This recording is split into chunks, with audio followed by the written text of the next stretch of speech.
Pernah nggak sih, biar gak kedistraksi sama sekitar, kamu kerja sambil dengerin musik, bukan karena lagi pengen lagu tertentu, tapi karena suasana terlalu berisik, atau justru terlalu sepi.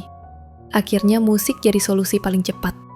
Pakai earphone, tekan play, dan dunia luar terasa lebih jauh.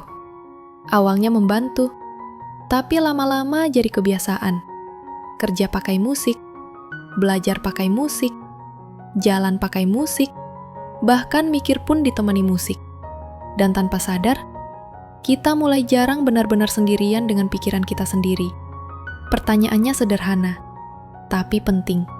Apakah mendengarkan musik terlalu lama membantu fokus kita? Atau justru ikut melatih otak untuk selalu butuh stimulasi? Di Reading hari ini, kita akan membahas hubungan antara musik, dopamin, fokus, dan istilah yang akhir-akhir ini sering muncul, brain rot. Brain rot bukan istilah medis. Ia bukan penyakit yang bisa didiagnosis dokter. Brain rot adalah istilah populer untuk menggambarkan kondisi mental saat otak kita terlalu sering menerima hiburan instan dan stimulasi cepat, tanpa cukup ruang untuk berpikir dalam. Gejalanya sering kita rasakan. Fokus pendek, mudah terdistraksi, susah memulai hal penting, cepat bosan, dan merasa lelah. Padahal tidak melakukan pekerjaan berat. Otak capek, bukan karena kerja keras, tapi karena kebanjiran stimulasi. Dan musik, walaupun terdengar tidak berbahaya, bisa menjadi bagian dari pola ini. Secara ilmiah, musik memang punya manfaat. Beberapa penelitian menunjukkan musik tertentu bisa meningkatkan mood, menurunkan stres, dan membantu fokus dalam tugas sederhana. Tapi ada catatan penting. Otak kita melepaskan dopamin saat mendengarkan musik yang kita sukai. Dopamin ini bukan hormon bahagia. Ia adalah hormon motivasi dan reward. Masalah muncul saat otak terlalu sering mendapatkan dopamin tanpa usaha yang sepadan. Ketika itu terjadi, otak mulai terbiasa dengan stimulasi eksternal. Artinya, fokus tanpa musik terasa berat. Keheningan terasa tidak nyaman. Pikiran mulai lari saat tidak ada suara. Musik tidak salah. Yang bermasalah adalah ketergantungannya. Cal Newport, penulis buku Deep Work, menjelaskan bahwa kemampuan fokus mendalam adalah skill langka di era modern. Bukan karena kita lemah, tapi karena lingkungan kita dipenuhi gangguan. Menurut Newport, setiap stimulasi tambahan, notifikasi, suara, bahkan musik, memiliki biaya kognitif. Artinya, walaupun kita merasa terbantu, otak tetap bekerja ekstra untuk memfilter rangsangan tersebut.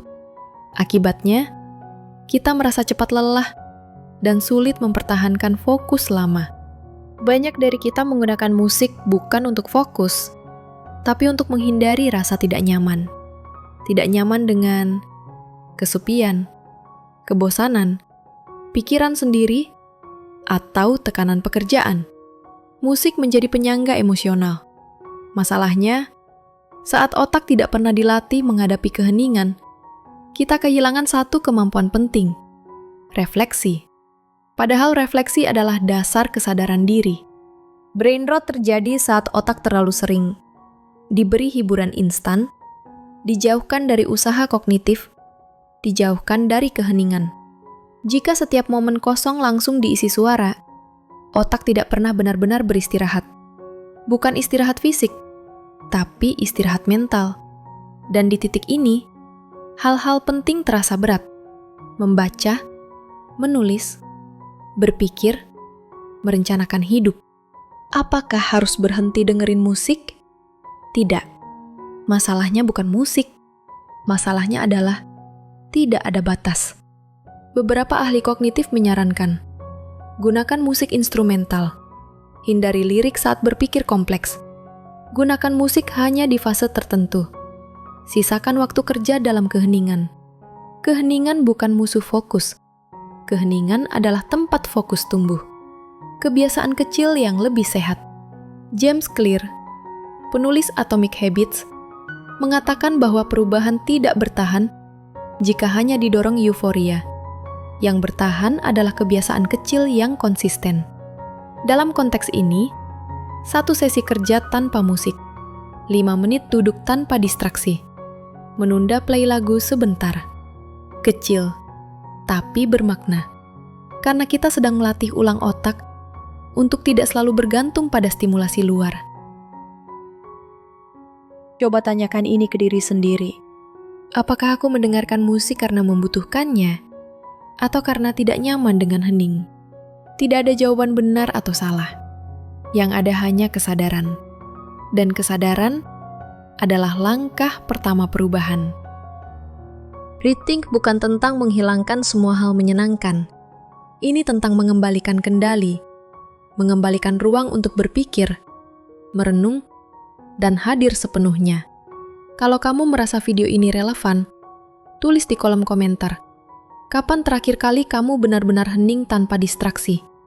Dan kalau kamu ingin konten reflektif seperti ini jadi bagian dari perjalananmu, jangan lupa subscribe ke Rethink. Kita belajar pelan-pelan, dengan sadar, dan dengan arah. Terima kasih sudah menonton. Sampai ketemu di refleksi berikutnya.